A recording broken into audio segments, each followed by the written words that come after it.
for those who don't know me, I'm Katie Thorne. I'm one of the Silks at Doughty Street.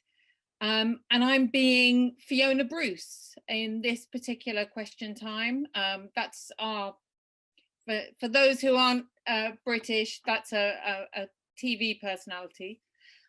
So thank you all for coming back and for watching what I hope you thought was a beautiful and very important film.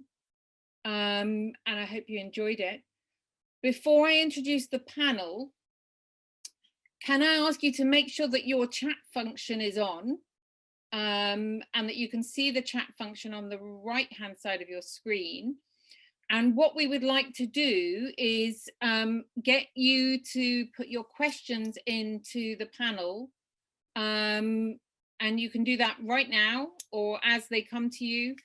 And it would be great if when you post questions, you could put your name and your organization in there, just in case it doesn't come up. And also, if you can, tell us who the question is for. And one little plea also to just try and keep them short. So I want to introduce you to our panel this evening. I would love to, but we've just lost one of them, I think. Mahamadou Ould Slahi was with us, but he's in Mauritania, so often the connection, internet connection is poor. So I will carry on and hope that he rejoins us. Now, Nancy Hollander, you've already heard all about from Helena. Nancy is an inspiration. I am very proud to be a colleague of hers in Chambers. And now, of course, she can die happy because she has had Jodie Foster play her in a movie. That's all any woman ever wants, right? I watched an interview with Jodie this week on an American chat show, and she says about her portrayal of Nancy, I did warn her, Jodie said, I did warn her that I was going to play her meaner than she actually was. She said, she's tough, but she is actually a lovely person. And she said, but I don't want to play a lovely person. That's no fun at all. I think that's a fair comment because she is pretty mean in the film. But we want to celebrate and salute Nancy for her contribution. The next person that I want to introduce you to is Mahamadou, although we haven't got his visual. Kitty, have you got your video on, or is that not good enough internet connection? If not, I'll just go ahead and introduce him. So Mahamadou Ould Slahi needs no introduction. You've all just watched an incredibly inspiring film about part of his life, but he is also a writer, and it would be remiss of me not to mention the book upon which the film was based. Guantanamo Diary is a wonderful piece of writing by me. It's actually now called The Mauritanian, but it was called Guantanamo Diary. It's a wonderful piece of writing, and Mahamadou is, as you'll have gathered, such an intelligent and funny and larger than life and graceful character, and all of that comes shining through in the book. And so he's still writing, I believe. I'm sure he'll tell us about that. Terry Duncan, we're very, very honored to have with us. So Teresa Duncan, known as Terry, who was Nancy's, I don't know what you call them in America, junior associate, you call them, isn't it? Associate in the film. You now, Terry, run your own firm, Duncan Ernest, I believe, and specialize in death row cases and also crime and civil rights and all that stuff.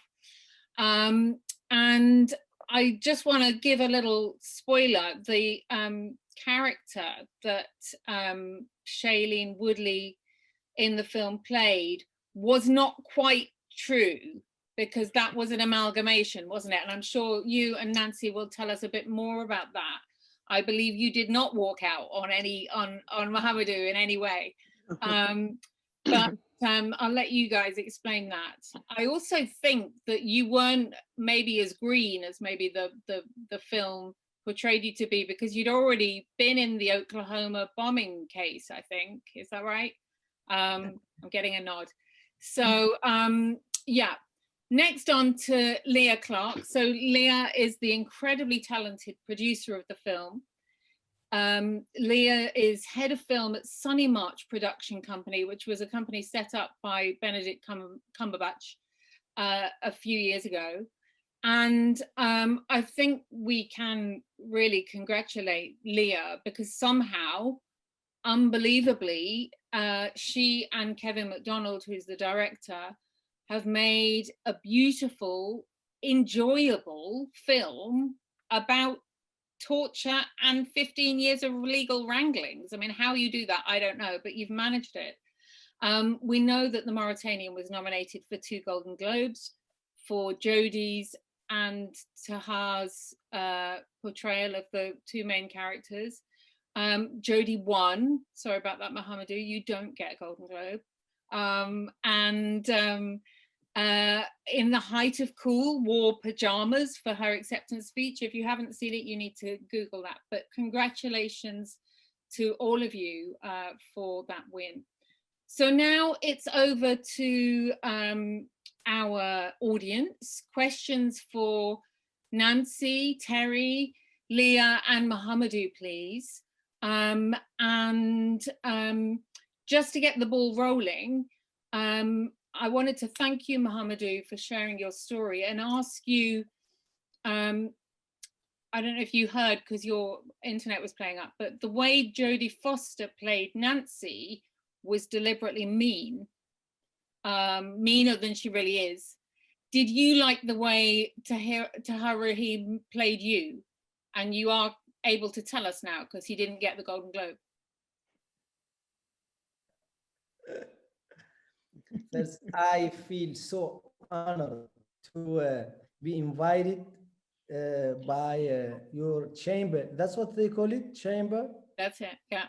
Because I heard of you guys back in Guantanamo Bay, and my friend and lawyer Nancy and her former colleague, so fought along her side, Linda. They were like bragging about being members of your guys' chamber, and this was like the first time I heard about it, you know, and so I'm so honored. This is like, I did not give me a second to kill my phone.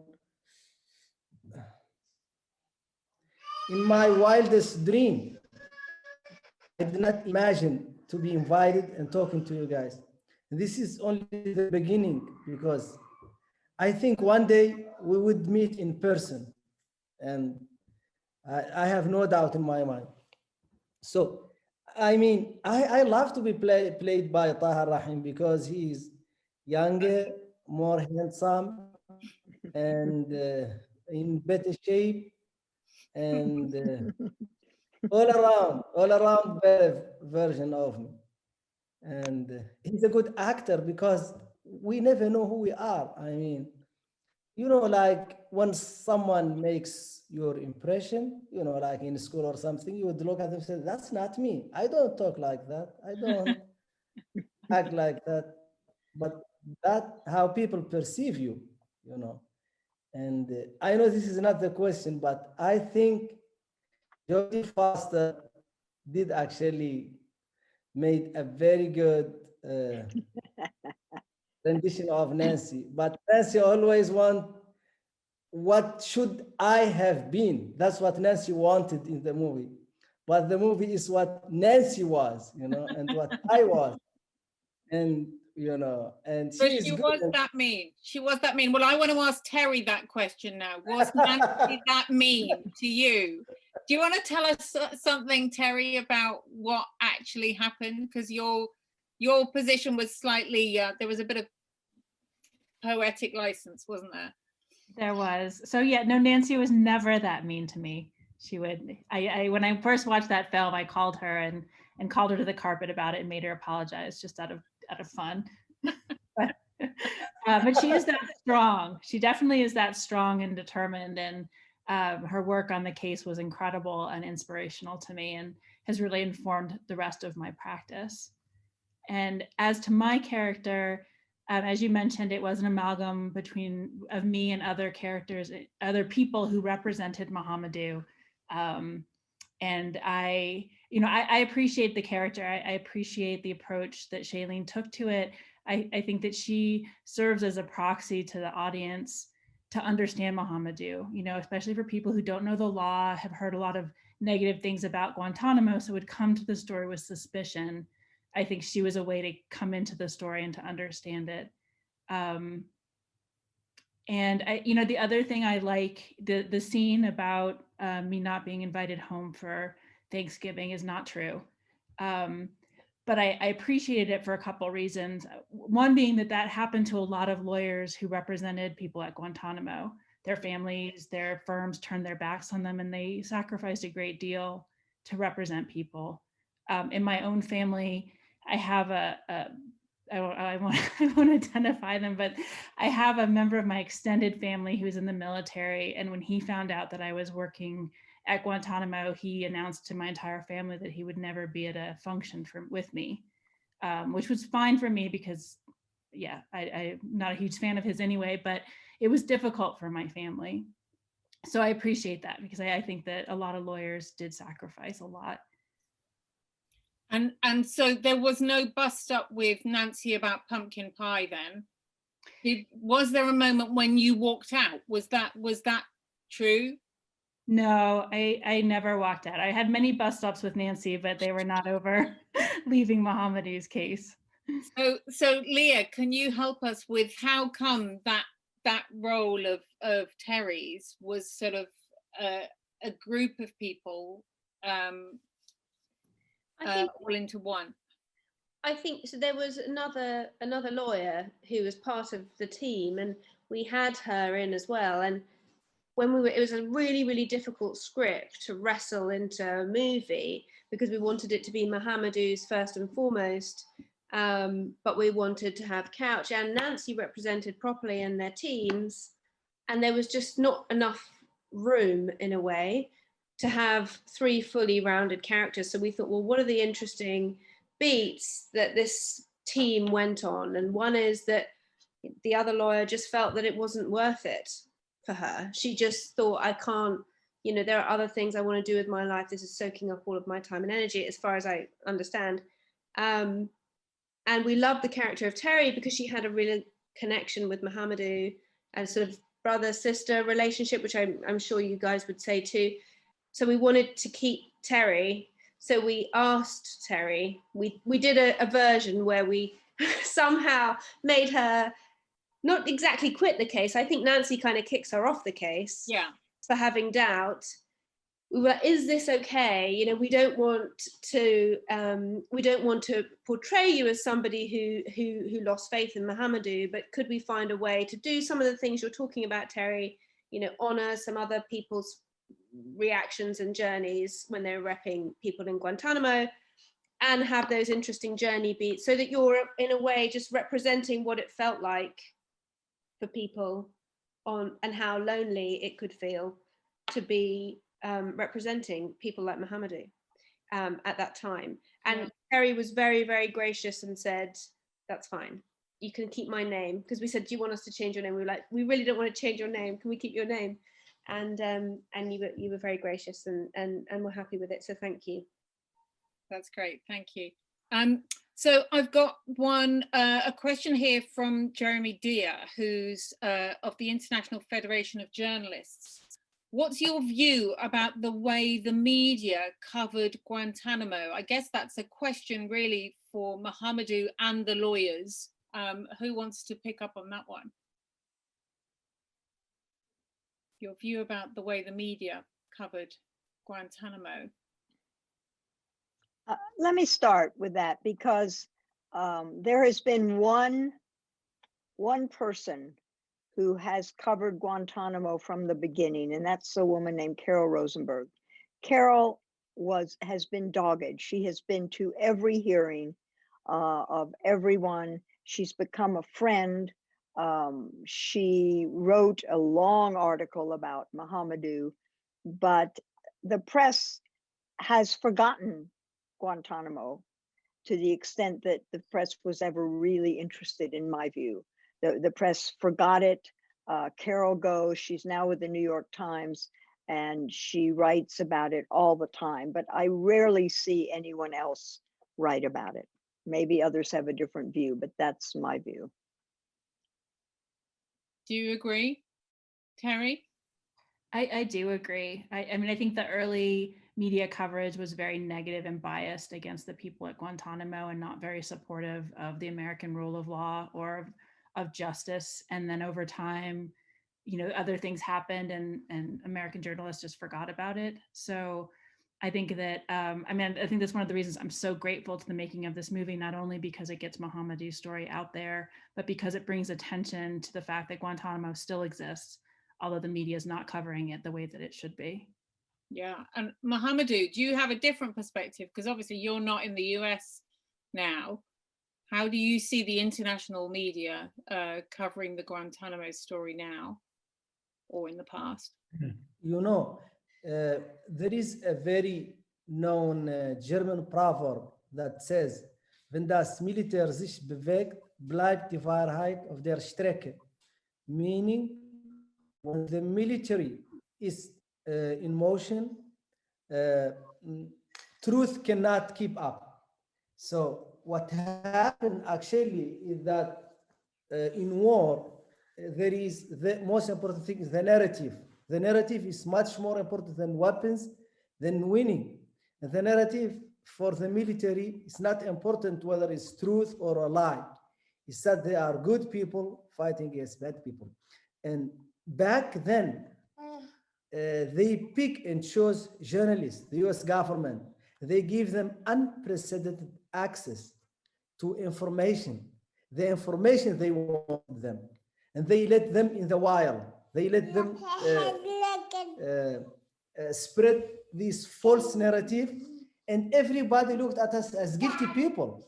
And you could see that in the movie too, because we know from Britannica, the encyclopedia, that when the government says you are guilty, actually people by and large believe that you are guilty. That's how we are, that's how we function. And when I read, like, I don't get to read anything. I get only to read very few things. But when I read the few things that I read, I get shocked because they say, those people had been picked from the battlefield. I was like, no, I wasn't picked up from the battlefield. Bosnian people were not picked from the battlefield. And I know at least 2 other people who were not picked from battlefield that I met in Guantanamo Bay. So this assumption, those are Al-Qaeda and Taliban. No, I'm not Al-Qaeda. I left Afghanistan gazillion years ago, before Al-Qaeda was anything, you know, resembling. So it was very biased, maybe with good faith, because there was no information. There was only one narrative. Yeah. One version, you know, Yeah. of That's really interesting perspective. Thank you. And while we're on you, Mohamedou, I just wanted to talk about your situation now, because you're now living in Mauritania, aren't you? That's right. And but that I think we saw your little son on your knee there. Yes. Is it Ahmed? Ahmed, yes, that's my Yeah. son. Ahmed. And your wife is Kitty, who's with you as well. Yes, he's a lawyer too. She's a lawyer too. Yes. Greetings to Kitty. But is it right that Kitty's not able, or you and Kitty are not able to be together at the moment? She's just visiting you at the moment. So tell us about that. Yes. So when I was released from Guantanamo Bay, United States government requested from Mauritania not to give me back my passport. Just this continuation of punishment. It's like the Puritans, the Puritan era, when they said, when the religious people say you are guilty either way, you know, because they drown you in water. If you die, means you are pure. If you don't die, they say you are the devil, they kill you. So you're gonna die either way. And and Mauritania cooperated, but the new president says, you know what? I don't want any of this. You can have your passport. Then America launched Plan B, and it's very unfortunate that Britain, I mean UK, is learning nothing from history. I mean the Iraqi inquiry was all about that United Kingdom is one, the friend of the United States, but two, most importantly, they do not agree all the time. But this is like one instance that UK is swallowing everything, every false information. They've been fed from, I would say, very extremist people in Washington from the former administration. And I had been denied twice to visit my friends and my family in the UK and in Germany, both, you know. And I find it very insulting, honestly, to take that to anybody, especially to the people who stood by me, who supported me, who made my movie, who published my book, when I know in my head that I have nothing but good intention toward them, to pay them back. Thank you very much. Thank you, Mohamedou. And Nancy, you're still working on getting Mohamedou the right to live elsewhere, is that right? There's still legal battles going on about that. That's true. Mohamedou has lawyers in the UK and in Germany, and I'm providing any information I can to help them get those visas, both of which he should get. And I think he will get eventually. Okay. I hope. Thank you. Now, changing the subject a bit, I've got a question here from Kristen Bender, who is a solicitor with Tucker Solicitors, and she would like to know, she's interested in hearing Nancy and Teresa's views about advocacy, because she thinks she's often perceived as mean, and she's hoping Jodie will play her one day, particularly as a woman, and whether or not you perceive that there's a difference between the US and the UK style of advocacy, or I mean, I don't know if you're able to comment about that, but do you see your gender as being an issue in advocacy?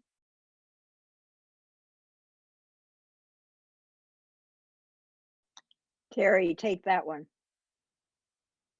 I was muted. Yes. Yes, I do think that gender is an issue in our practices. You know, I think when I first was a very young lawyer, I was fortunate to get to meet Nancy, and who's amazing, and thought that because of the way that the legal community was, that I had to be Nancy to be a powerful female lawyer. And you know, Nancy was really instrumental, and other lawyers in my community were instrumental in teaching me that, you know, to just have a very true voice, to speak with authenticity, and that was where the power would come from. And it took a long time to learn that, because I'm not, you know, I think that one of the things that is accurate about the way that Shailene plays me in the movie is I am a softer person. I'm very empathetic, and I speak much more softly, I think, than Nancy does. And when I was trying to be Nancy, I was awful. You know, no one believed me. And then when I was able to really speak in my own voice, in my own way, that's where I found the power. And, you know, now years later, I think I've actually settled into that. So it was a journey, but I'm grateful to the women who came before me. That's really great advice for, well, not just women, but advocates of any gender or nationality. It's find your own voice, isn't it? Definitely don't try and be someone else. Okay, so sorry, Mohamedou, go on. I just want to interject. I cannot let this pass, because Teresa is not speaking with her own language. She has a very southern accent. She's from North Carolina, but she succeeded in killing her accent in order to fit in. And if I'm wrong, you, Nancy or Teresa, could call me out. I take it from Terry's laugh that you're absolutely right. Let me go to one for Leah, please. It was it all filmed? Am I right in thinking it was all filmed in South Africa, or all the Guantanamo bits anyway? It was yeah, it was tough to find somewhere that could, you know, we could shoot Albuquerque, Washington, Germany, Afghanistan, and we were pushed seasonally to the southern hemisphere, and so we landed on South Africa, which was fantastic. But we really wanted to go to Mauritania to honor Mahamadou and to have that feel authentic, especially those opening scenes of the wedding. And so we managed to do that as well. We went for a week at the very end of the shoot, but everything else you see is shot in South Africa. We didn't go to the States at all. And did you get to go to Guantanamo to see how that was? How did you recreate that? No, we didn't. I mean, there's quite a lot of photography on Guantanamo. Obviously, we had Nancy and Terry to talk to, but mostly Mahamadou was very, very generous with his time and spoke to the art department at great length, looked at their drawings, gave advice. I mean, I think, well, Mahamadou can speak, and Nancy, to the moment that they came on set in South Africa, and that was all of your work and input that created a set that I believe was pretty accurate. Yeah, but we weren't permitted to go, no. And Mahamadou, was it a difficult moment going on set for you? Was it hard to go on set? I was very excited for many reasons coming to Africa, South Africa. This is the first country, I mean, not counting Senegal, because Senegal, Mauritania, there is no passport between us. You know, but South Africa is the first country that allowed me to come, and they welcomed me. And I was so excited to see how movies are made, because I had a picture in my imagination. I thought Leah and McDonald, they would be like sipping like juice, sitting on chairs like the one I see in movies, directed chairs, and then they will be like having camera and light, and then they would just say their lines. And nothing could be further from the truth, because this is very, very, very hard work. And when I came to the set, it was eerily like Guantanamo. Actually, it was so like Guantanamo, even like the weather. You know, it was like, and it was like my heart sank. And Really? then they sat me in a room where I could see everything live. And I didn't want to say no, I didn't want to be rude. I just, you know, pretend to be from the UK, and I pretend I'm watching, but I was not watching. I pretend I was listening, but I was not listening, you know, to this, because it was so like reminding of the very Must have been traumatic. very emotional for you. Yeah, I can imagine. Yes. This is a question for everyone, really, but you know, whoever would like to pick this one up, do any of the panelists have a message for the new administration? And let me add an extra bit onto that. How does everyone feel about Obama's administration? Because he was the one that appealed the first habeas corpus, wasn't he? So how does everyone feel about Biden and about Obama?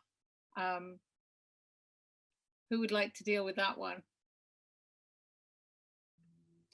I can jump in. Just, you know, I think it's one of the things I really appreciated about the movie is how you follow along with Mahamadou's story, and then at the end he wins and it goes to dark, and then you see that it was the Obama administration, you know, and President Obama had promised to close Guantanamo that caused Mahamadou to stay in prison for so much longer. And so I think that the message that I would have to the Biden administration is don't make that same mistake. President Biden has made a number of important human rights promises, both to close Guantanamo and, near to my heart, to end the federal death penalty. And I call on the administration to fulfill those promises. This is an important time in history, and And I would be very, very disappointed if he makes the same mistakes as his predecessor. And do we think, Nancy, that he will be able to get that through? If the political will is there, it can happen. There are 6 people who've already been cleared for release. Those people should find homes for them where they want to be and where they'll be safe. Then that leaves about 25 who are called forever prisoners. I don't even know what that means. We don't have forever prisoners in the United States who have never been charged with a crime. It's bad enough that we have them after they're charged with a crime, but not before. Those people, at this point, the government still hasn't charged them. It clearly doesn't have evidence against them enough to charge them, so they should go. And then that leaves the ones, including one who's my client facing the death penalty, Ibrahim al-Nasri, the ones who are facing the military commission trials.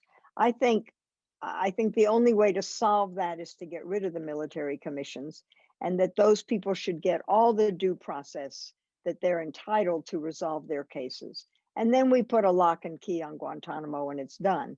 This can happen. It can happen within 4 years, but it takes work and political will. And if Biden has it, he can do it. If not, he will do no better than Obama did. Okay, thank you. What about this question from Alison Sowens? Hope I'm pronouncing that right. A question for Mohamedou, a tough one, I think. How did you cope with the lengthy appeal process after winning the case at the first instance? It's that you sort of almost feel as you're watching the film sick when you watch all that energy that's gone into that habeas corpus, and you win and then nothing happens. How did you cope with that? So I want to grow a pair and talk in front of professionals about something I know very little about, but I can only be sure that I know more than Leah Clark. So a lot of people don't understand the jurisprudence in the United States, and I was very ignorant about it. So there are 2 types of philosophies in laws in general: continental law and what they call the Isles, the British Isles, the law that was developed in the British Isles. So the main difference is that continental law is very clear. All the crimes are defined. Anything that is not defined in those crimes is not a crime. In UK law, you can commit in theory a crime that was never defined, That's the philosophies. America is neither continental nor British. They still, jumping back and forth. And it's very frustrating because logic says you are innocent until proven guilty. But in my case, I was guilty. I have to prove beyond any doubt, I'm not saying reasonable doubt, any doubt that I was innocent. And that's impossible. And that's why I was very frustrated when the judge says, no evidence, let him go home. They appeal. And I say, good luck, I'm going home. They can appeal. The Nazi says, no, as long as the government appeals, you stay. I says, wow. But first, I'm presumed innocent, 1. The judge says I'm innocent and still I'm not going home. That was very frustrating. The bottom line is the United States created this dictatorship called Guantanamo Bay, and only the US decides whether or not to go home. That's why Nancy started by saying, Ahmed, that's why Nancy started by they cleared. Cleared means the government says they want them to go home. And that's very frustrating indeed. One important moment in the film is obviously the speech from you to the judge on camera, and something that comes across really, really strongly is basically your grace and serenity and ability to forgive, or you're trying to forgive, you say, the American system. Now, I just wanted to know, was that the poetic license, or was that true to life? Is that what you were saying? Were you able to feel a sense of love to America even then, or did that come later? Okay, go. Mohammed is about to answer this, but I wanted to contribute something to this conversation because it kind of intersects with the question of family separation that was asked earlier, and I think it weighs heavily on Mohamedou's situation now. When Mohamedou and I got married 4 years ago, we decided together that I would move from the United States to Germany to put down roots there, to begin the process of a family visa to bring him to Germany. And when I gave birth in Germany, because Mohamedou did not have any documents, the German authorities refused to issue a birth certificate to our child. The only way that they agreed to do it was for me to avow that he had no father, and I refused to do that. Those were the only circumstances that they would give me a birth certificate. And it wasn't until Ahmed, our son, was 11 months old that Mauritania finally gave Mohamedou, after years from him being released from Guantanamo, documents that allowed me to take them to the German authorities and receive a birth certificate to get a passport just to come visit Mohamedou. So for the first year of his son's life, we were separated. And this is the collateral consequence of his imprisonment. This is not, me waiting around in Germany, for him to join me. I literally could not leave the country. And thank God I arrived here only days before Corona shut down the airport, and we were able to spend 3 months together. That was heavenly. Mohamedou was here to see Ahmed take his first steps. It was a wonderful spring that we had. And then I had to go back to Germany to maintain my visa because I had an appointment. I had to go before an immigration authority to provide more documents in order to extend my visa. So I had no choice but to return to Germany. And we had, my son and I had to take a chartered flight back to Europe. So when I just wanted to say this, because when people think about the family separation, they think, well, it's just that Mohamedou can't travel, when there's actually much more collateral consequences to his imprisonment, international situation. It's not as easy as me coming to Mauritania. We've invested years into a family reunification in Germany. And instead of them saying, no, you can leave and start and try and do something else, they continue to say, not yet. So it's just, we're appealing in this ongoing litigation that they have said, well, we think maybe he did something and there's nothing that says he didn't. Therefore, we just say this. So the family separation continues, and it's because of his imprisonment. So I just wanted to say that because it's something that's not really made clear about this ongoing situation, that it's not just, well, he's free unless he's able to travel abroad and then it's finished. It's like it impacts everyone. I'm really glad you did, Kitty. I think that was really powerful. Thank you for telling us about Yes, and also it makes sense in Mohamedou answering the question of whether he has forgiven, because it assumes that this is over, and it's not.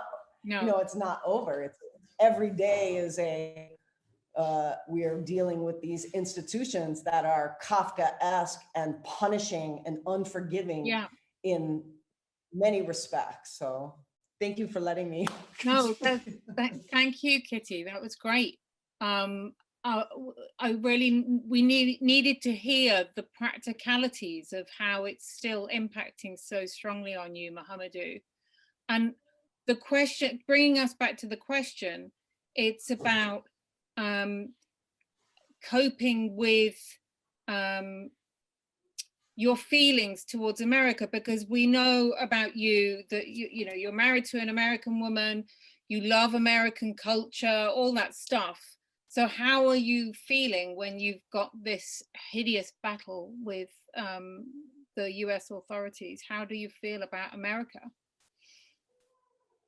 I mean, Kathy, we should always differentiate between people and governments. And if I said America bad because the government is bad, I would say Arab people are evil and American people are evil. I mean, African people are evil because we have the worst of governments. You know, people, you know, are people same. They are the same. You have, by and large, people are good, and America is an empire, and empire needs to do a lot of bad stuff in order to maintain control because people don't like to be controlled. So what you heard in the movie is not what I said in the court because that's like it's a summary of my life in prison and partially what I said in court. And you guys are lawyers. And I don't know about the UK, but testimony, it's very, very damn hard. And we discussed a lot whether or not to testify. And I adamantly insist I'm going to testify because I know they will not bring up something that I did that was bad. I'm not afraid. Like, bring it on. And my lawyers, both Terry and Nancy, told me, we think you should testify, but we have to tell you there is a danger. And you know, like government's lawyer, I think there were at least three people who were involved in the questioning. We know they have an army of people preparing for them. And we defeated them. But as soon as I finished, I regretted ever, you know, putting myself through that pain because it was so painful. And I cried, actually. But they didn't see me cry. Because at one point, Kathy, this guy, you know, the prosecutor, he told me, didn't you watch jihadi movies? Didn't you read like jihadi magazine, something like that? And this is on record. I can send to you guys. And then like the judge told him, what the fuck are you talking about? Is that against the law? He was like, no. He said, why are you asking this question? and then he said, okay, cut it. Do you have for the jugular? He said, actually, the jugular. Do you have a jugular? The guy says, no, I don't. He said, that's what I thought. And then for the first time in my life, I felt this is an independent person who is saying what I wanted to say. Because what I wanted to say, it's none of your business whom I befriend. It's none of your business where I went. This is a free country. Germany was a free country. And I did what the law allowed me. And you don't have any right to ask me about it, you know? And that's exactly what the judge told him. And let's ask now Nancy and Terry about this, please. How, one of the questions that's come from the audience is what was the most stressful moment or the worst moment of doubt during the case?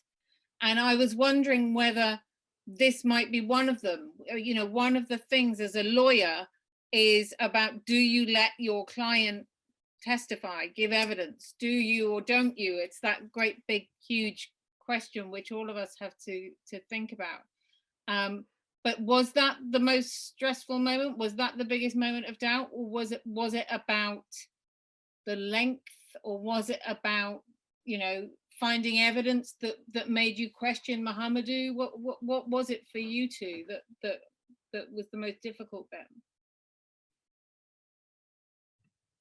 I can say for me, I think it was the testimony, because it's something that's, you know, you never do that. And then you're putting your client on the stand, and it was a great lesson for me because you know, I'm the one who did the direct examination of Mohamedou, and I was so terrified that I kept leading him. And the judge yelled at me and said, stop doing it, let him talk. And when I did stop doing that and Mohamedou was just speaking, it was so much more powerful, you know? So I was terrified going in. And then unlike Mohamedou, who was thinking back, I should never have done that, I was like, oh my gosh, thank God that we took that risk, because it was so powerful. How about you, Nancy? Well, I agree with Terry about that, and I remember it. I think more stressful for me, though, were the years after that, when we were trying to get the district court to act. The district court wouldn't act, and nothing was happening. I mean, nothing really happened from what, 2010 to 2015 or early 16. And we didn't know what was going to happen. So every couple of months, I would go, or Terry would go, and just hang out with Mohamedou because he was there and because we were worried about him. But there were years in there where I would say to him, "Don't give up. We'll find a way." But I had no idea what that way was going to be, and I felt that was very, very stressful. I'm sure. But you got there in the end, albeit, of course, we've heard the painful situation that Mohamedou and Kitty are in right now. He is out of Guantanamo, and to that, I think we can all raise a glass. So I'm going to round it up now. So thank you so much to all of you for coming and giving us your time and your thoughts, and allowing us to share this wonderful film. Congratulations to everyone who was involved. I think everyone who's watched it has really, really enjoyed it. And congratulations also to Nancy, Terry and Mohamedou for everything that you've done. So cheers. Well done, everyone.